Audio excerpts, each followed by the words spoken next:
Astronomers for Planet Earth really is a global organization.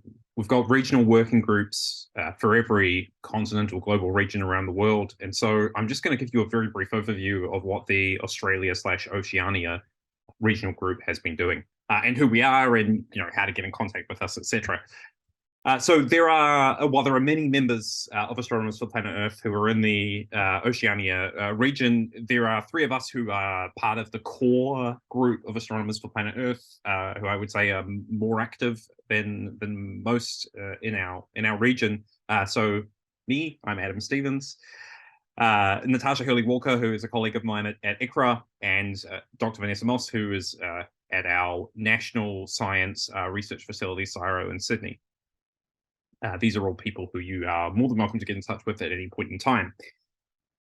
I think most of our astronomy sustainability efforts are not just done by the three of us or even necessarily inside of the confines of Astronomers for Planet Earth, because we have our own sustainability working group as part of the Astronomical Society of Australia,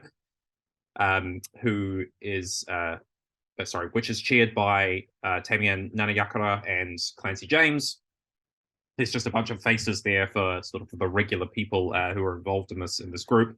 But we've been around for 2 years now, and we have the role of taking initiatives to the executive of our national society to try and make astronomy as sustainable as possible. There is a statement up on the website of the Astronomical Society of Australia that explains sort of what the overall goals are, and what our mission as a working group is.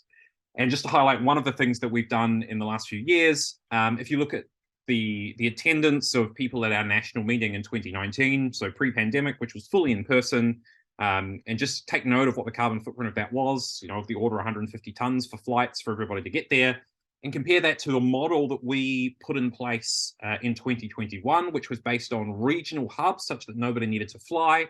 We increased the overall attendance of that meeting by nearly a factor of 2, and also saved a significant amount of emissions based on where the meeting would have otherwise been, because it was planned to be an in-person meeting, but restrictions from the pandemic forced that to change. And instead of just making it online, we decided to set up this hub-based model. So we still got that in-person experience, but nobody needed to fly, which was fantastic.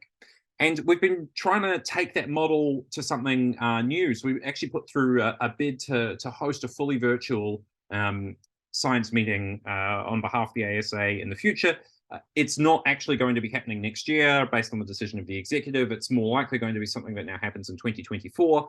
But we're very hopeful that will take place. And what that will mean is that it's not just the Australian community who can easily connect, but it's also something that will allow for people worldwide to attend. So perhaps expats or people who have been involved in the Australian community will find this most interesting, but we'd also more than welcome attendance from people who are collaborating with those of us in Australia, etc.